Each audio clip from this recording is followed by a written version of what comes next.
or do I need to be a bit further? No, I think I'm Perfect. fine. Hello, everyone, and welcome to a launch day webinar interview with the amazing Victoria McKay to celebrate the launch of A Captive in His Butterfly Glass. Welcome, Victoria. Thank you, Karen. Welcome to you as well.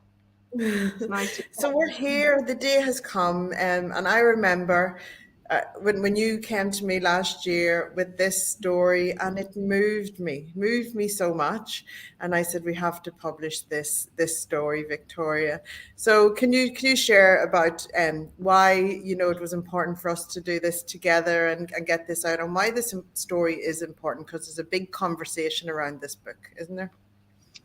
Yes, well, I remember when I came to you and I had been trying to get your attention for a little while, but you're such a busy lady. And then I was very determined. And then I came to Rockingham and we had a bit of time together. And then you saw that I was quite well prepared because you said, I'm so booked out with publishing. And you saw that I was quite well prepared with my editing and so on. And then you read the first page, which was the butterfly. That's the page with that, and you remember that was the one that the protagonist wrote herself, and it Yes. moves me every time I read it, and if everyone else is the same. And you looked at that, and then we sat there for a while talking, and I said, "Oh well, maybe you can help me in some way if you can't publish for me, that quickly." And you said, "No, I'm going to do traditional publishing with you." I really, and you had tears in your eyes when you had your glassy eyes when you were reading that piece. And you said, Yeah. I'm going to do it and I'll have it done such and such a time. It dragged out a little bit longer, not very long, but that Yeah. was in December. So look Yeah. where we are now. And you were going to have it done sooner, but I always had little changes. So there are big changes. It's the journey. We have to honor the journey, Yes, absolutely, don't we, Victoria? And it yes. is such an important book because it creates the conversation. Now, Lucy, who's in the book, has been through a harrowing story, and yes, the book is based on true events, but you've written it in a fictional sense. But it's important that the story gets out there and told so that these I says it takes the shame out of it and puts it back Mm. onto the perpetrators, and that's why it's so important. So can you share why? Because writing a book and editing a Why I book, wrote it. it's a big thing. So why did you write it? So, well, in the past, I haven't, I've done a few fictional things that I've still got in the cupboard that I might bring to Karen McDermott, but I'm really a biographer. So I'm often hired as a commissioned biographer I ghost wrote a children's story recently, the first time in my life, and it's turned out quite well. So I hadn't written something like this, but it's not a biography, but it is almost a memoir, really. So it was a bit in my line of work. But I knew this girl from the past, and I knew what she was like, and what a vivacious woman she was, and how she had lived all over the world, and so on. And then she met this man who she was 38, and we would often talk. We both lived in London together, and not together, but we were together a lot. And she's much younger than me, of course, but we were like little soulmates. And then she told me about this man she had met while she was back in Perth. And she said, it was just amazing because we always talked about her being 38 and am I ever going to meet the one? And am I ever going to have a child? And I sort of prophesied that, I think you'll have a daughter or something, And then just to make her happy. But then she met this man and he was very handsome, and she met him online. And that's another issue is Tinder. You don't see the Yes. whole person really. But she met this very handsome, tall. She's very tall. He was tall. Never been married. Same age. And it was like, oh, must be a trickster or something. But she did meet him, and they fell in love very quickly. So the reason I wrote this book is because she went away for a long. I didn't lose contact with her, but I didn't bother to be. I wasn't worried about her because I used to be concerned about various things in her life that had taken place, and I thought, oh, she's living the life as everyone did, Yeah. who husbands and so on. And then when I did contact her, she was a different person. And she was telling me about how she had to change, and she was realizing all her faults, and this was a good man, and he was just gets angry because of her. And I was listening to this. Now my background is in psychology and that sort of area. So I think this is a damaged person. And I had to talk to her about that and say, look, Lucy, the name I use, this is not your fault. This is not right. This man is abusive. He's narcissistic. And after a while, she began to listen to me. And so I suppose what in the course of the whole, at that point, she wasn't writing and I wasn't writing about her, but we were just talking. And so much unfolded over a period of time that she was in quite her health was damaged, her mental health, her physical health, her finances were depleted almost, and his behavior was becoming worse. And I said to her, you need to write this down because it's cathartic for you just to take notes and a little memoir she had a daughter by this time, for your daughter to know what's going on here. And that's how it started. So she said, I'm not a writer. We talked, and at that point, we started talking on the telephone. I set her up with a sort of navigation pane, I call it, and I often do that for people. And so they don't write linear, you just write about events, and then I will fix it up. So she started doing that. And as we did this, more and more of the story unfolded. So it was like I was living in a little drama. I was almost in a Netflix, and I'm thinking, keep writing. So I said, look, I'm going to write this for you. Just send me the information. And she kept sending me information, and she got better at giving me the information too. It was getting more precise. So that's how it started. But isn't it like a writing to heal thing, isn't it, Victoria, as well? And it's something to support somebody through this experience, because you've met and you've known this woman who's vivacious and everything, and then to have a period of time where you think, oh, she's living the dream, living her best life, just haven't heard from her, and then to reconnect and to meet a shadow of herself, I suppose, and then to start writing. Like writing, I know is a really therapeutic thing to do, is to healing, but then to write a full story and share it with the world. It's important, isn't it? Isn't it important that these stories are shared? Well, in her case, the story unfolded as we wrote. This is the interesting thing. It wasn't like I wrote it in retrospect. I was helping her do a memoir, but so many incredible things happened that were just so unbelievable that she was living through, and how I saw the changes in her, and how I had to talk with her almost on a daily basis, because we reached a point of being suicidal, and she had a little daughter. And then, so it was like I started to live this story day by day. It wasn't like I got the story and then I wrote it. So I was living in the story with her as her sort of mentor. And then when the relationship broke up, he eventually sent her some legal letters and a legal separation. But when it broke up, the next part started, and it was worse than before they broke up. And then, after that, when she was evicted from this property that she put all her money into, it just kept going and going and going, and we just kept writing and writing and writing. Then we went through the court case and the judgment, and it was just an amazing journey for her and for me. And during the journey, she did have she reached an awareness of what she had done. And as you said, these journeys are very therapeutic, but when you're going through them, they're not so therapeutic. But when you look back and you look at what you've been through, you see the strong, wonderful woman you were.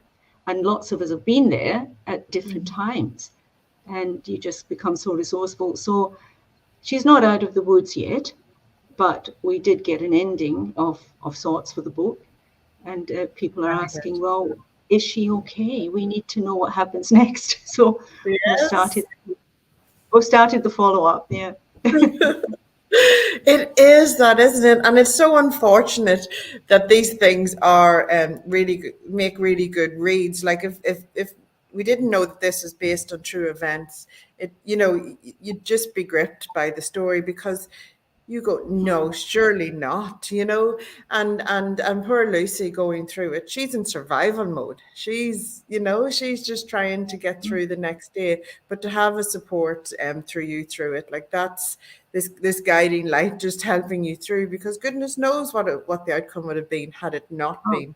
So we haven't given away all of the story of the book, and Victoria has woven it beautifully. She's a gorgeous writer and has woven the story beautifully for readers to enjoy and really go on the journey with Lucy for this story. And it's just phenomenal. You've done a really good job, Victoria. So huge thank kudos you, to you. Karen.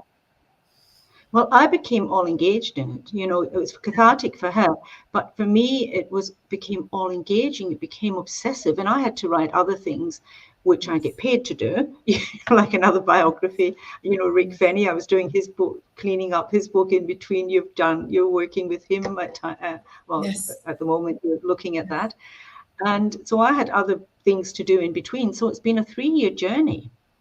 Yeah. And and I've seen so many things happen on that journey, and I've seen her daughter now turn 6, and she couldn't leave the country for all of that time because of legal restrictions that he had been placed on her, and entrapment, and being told that she was mentally unstable, and these things. And I could not go there because we had COVID restrictions. So we had a 3-year period of talking almost daily on the telephone and going through this story. And I've got bundles of documents in my computer, of course, of Yeah. the whole connection, which was incredible. Yeah. Oh, it is phenomenal. And you've dedicated this book. It says this book is dedicated to all those women who have found themselves in Lucy's situation. It's Yes. amazing. Are you in a position where you can read The Butterfly, or would you like me to read I it? can. I've got it. Oh, you can. Well, you can read it No, no, if you you, like. Yeah. please, you. If you can read Oh, it, really? that's Well, I'll do amazing. it in the Scottish accent, and you can maybe do it in your Irish one. It depends which. I'm sure they'll understand us one way or the other. So this is it. Imagine a beautiful butterfly hovering over a vast field, its shadow the only indicator as to how close it is to the ground. Now look closer, focus on the intricate design of its wings and how they almost change form and color from their invariable fluttering that catches the sunlight. You are captivated and you must have it. You grab a glass from your bag and the hunt is on. Mesmerized by the beauty and motivated by the fact she is within your grasp, you descend from above with one huge swoop. Ha, I've got you. The chase may have gone on longer, but your continual approach has been calculated, so your final advance is chivalrous to say the least. The ambush is quick. Once the glass meets the surface, the butterfly is only momentarily perplexed, as your kind eyes and words remind her she is safe, loved, protected behind the glass.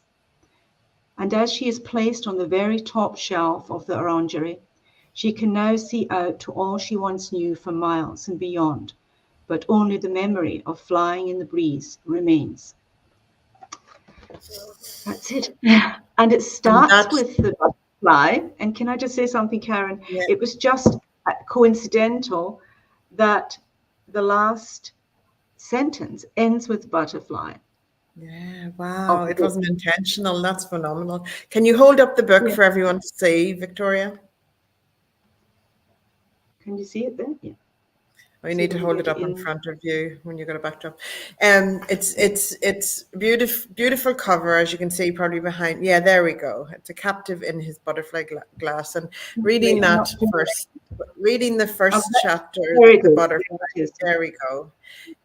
You will know why it's Beautiful called. cover. Yeah, Can it's I just say, beautiful. Karen, when the bookshops that have it, when they see your cover, oh my goodness, this is exquisite. And the feel of it and the look of it, they immediately want the book. It's everybody that touches this book loves it, and the design is exceptional. Yeah. And if you're in Perth, you won't go into a bookstore without seeing that book on the shelf. Victoria's done an amazing job in getting it out there, and it's available to bookstores through Prebo distribution if you are a bookstore owner and looking to stock it. Also, yes, we have to say well done to Dylan for designing that cover for you. He designed that for you. He did an amazing job, didn't he? But a captive in his butterfly glass. It's so intriguing, but also it really fitting with that opening scene for the book. It really just captures you, and it's very intriguing. And you bring us on a journey, Victoria, that is Netflix worthy. It truly is. Well, that's what I've got my eyes planted, but who knows? Can I just say something else, Karen? Please. You know, the book is about this journey of Lucy and her, and the harrowing things that happened to her. But you know, as we've talked about, there are other layers to this book. It's not just that story. There's so many stories intertwined, and I always think it's very important when people have make decisions like, you know, meeting somebody and within 6 weeks thinking you're in love and you're like twin flames, and then you rush off and you want this love child, and we live the dream, or we think we were living the dream. But the thing that was really for me is, how do you get there? And very often it starts in childhood or preconditioning. And in Lucy's case, of course, she had a very dysfunctional relationship with one of her parents, and a lot of bullying and put down and not feeling loved. So she didn't expect too much love, you know, and so there's that layer, this mother-daughter relationship that is so dysfunctional that she didn't have the support she needed. And she lost her brother, who was her only a few years difference in age, and he was a much adored brother. They were almost like twin souls. And he died very suddenly, and she found him. So it was really a lot of the underlying issues that affected her are very relevant as well. And I've tried to intertwine that in the book so that people can see how sometimes we get there, because you think, how did I get there? And she asks herself that at the beginning, you know, how did I get here? And you have to, she didn't realize all that until we went through this journey. Oh my goodness, all that's made me the person I am and the vulnerable person that he could target. Does that make sense? You know? Oh, absolutely. So, you know, a victim of circumstance, so to speak, and it's so tragic. It's so tragic in many ways. We have Jennifer Sharp here, who's online. She said that she loves the title. Jennifer is a fellow publisher, and so there's a compliment for you, Victoria. Hey, Jennifer. And it is that. It's just about the title. Sorry, can I just say something to Jennifer there about the title? That wasn't the title. I was looking at all sorts of titles, and one of the what did Lucy and I have, something like "This Happened to Me" and so on. And I was just about to bring. I think I said it to you at the time. Actually, I was going to call it Lucy, and I just did not have a title that I was happy with. And then I sort of meditated and did my little rituals, and I went to bed and I woke up, no, there's another title, and I walked around about 3 a.m. for about 2 or 3 hours, had a couple of coffees, and the title came to me, Captive in His Butterfly Glass. Oh my goodness. And then I wrote it down, and of course then when I saw you, I said, I've got this other title. I think I'm just going to call it Lucy's story, wasn't it? It was Lucy's story. Right, yes. Yeah, and then you said, no, this one, Captive in His Butterfly Glass. So that was the story behind it. I really didn't have a proper title for it. Yeah, it's amazing. It's amazing. Yeah. So what's your vision for the book, Victoria? What's your hopes and dreams? Because that's what we like to make happen here. Yes, well, my hopes and dreams, one of them was to be published with this book. And as I told, I was looking at mainstream sort of publishers that would take 1.5 years to get out there, and they would rip it to bits because, you know, they may put it into a different angle than I wanted. And when I met you, of course, that was one of my focus points, that I would find someone that I could publish quickly through, because it is a topic that is very in the media a lot, and it's talked about. It's very topical at the moment. Many of these issues within that book. So I wanted it out now, and I met you. So that one was fulfilled. Then I felt, well, I don't want it just to be me selling books and things, because I'm not so good at that. But I know quite a lot of people, and I go to bookshops, and I just want it in the bookshops. So I've managed to get it into, about 8 bookshops around Perth, and there are some others asking. So, and some of them saying, oh, this will be a great book club book. So I'd love to see it being read in many book clubs. I'd like to see it being discussed, because there could be lots of discussion around mother-daughters, Tinder, all those other issues, quite apart from the terrible experience Lucy had. So I do want to see it expanding in that. I'm now trying to work on the media, the written media.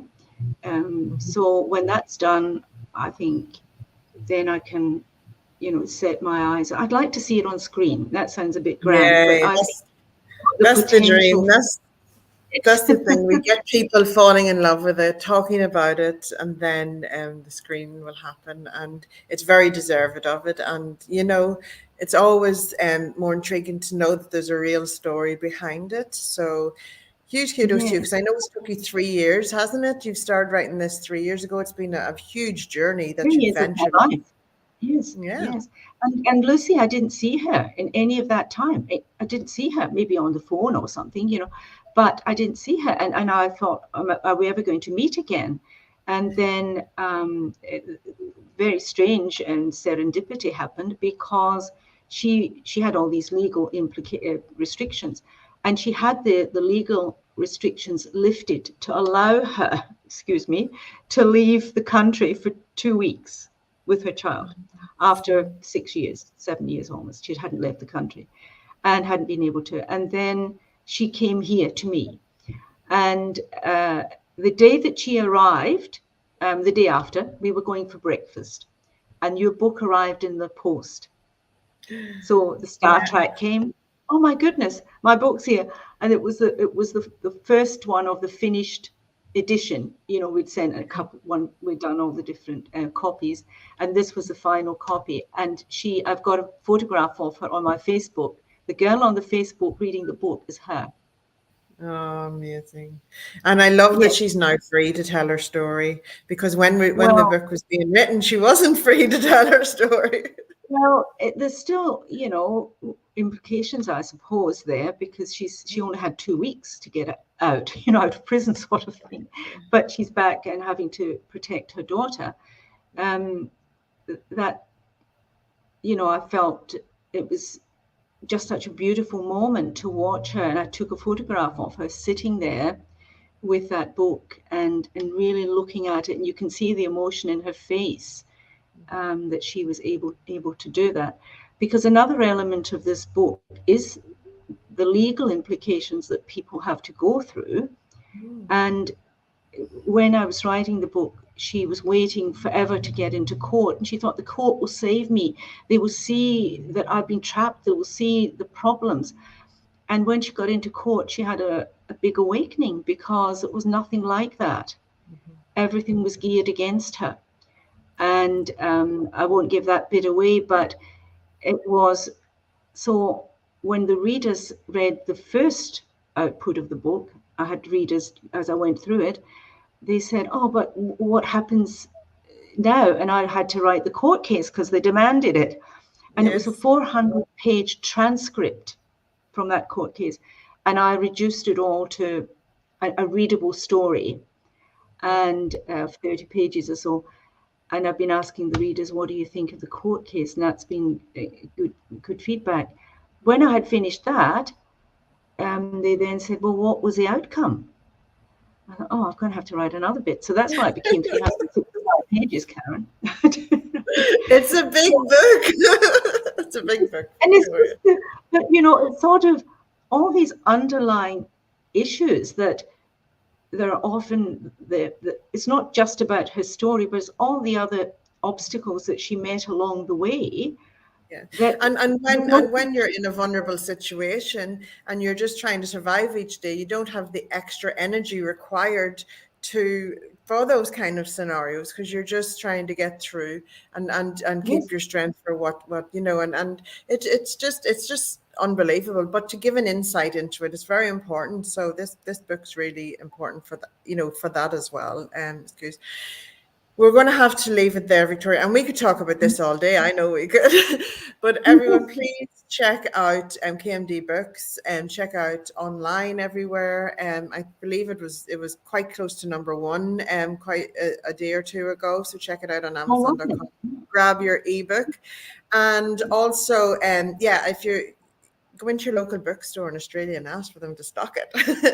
do Victoria a favor and help her get it into all the stores. Can I say something just about Amazon quickly?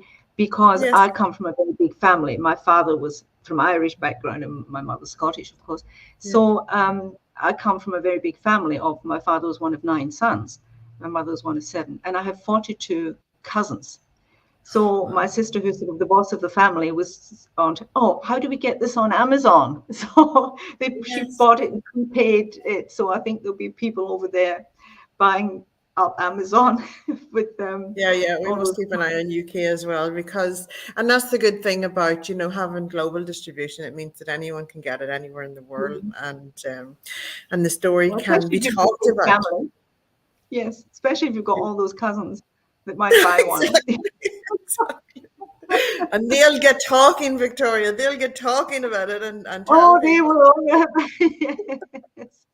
About their cousin in Perth who's written this really great story. You should read it. Yes, amazing. And the relief that I didn't write one about them. Yeah. We're going to have to watch our conversations with Victoria in future. We could end up in a book. Well, I think we've always been worried because of the biographies that there might be a family one, So it's just good precautionary measure, isn't it? Gauge your conversations. Everyone, thank you so much for joining us. Thank you so much for watching. And Victoria, thank you so much for, dedicating yourself to this book and this project and getting it out there. It's really a testament to your dedication. So thank you so much. And thank you, Karen, for getting it all done. Thank you. Pleasure. So guys, go and get your copy and share your selfies with us on KMD Books. We would love to see them. I will do. Yes. Thank you, Karen. Thank you. Bye everyone. Have a great day.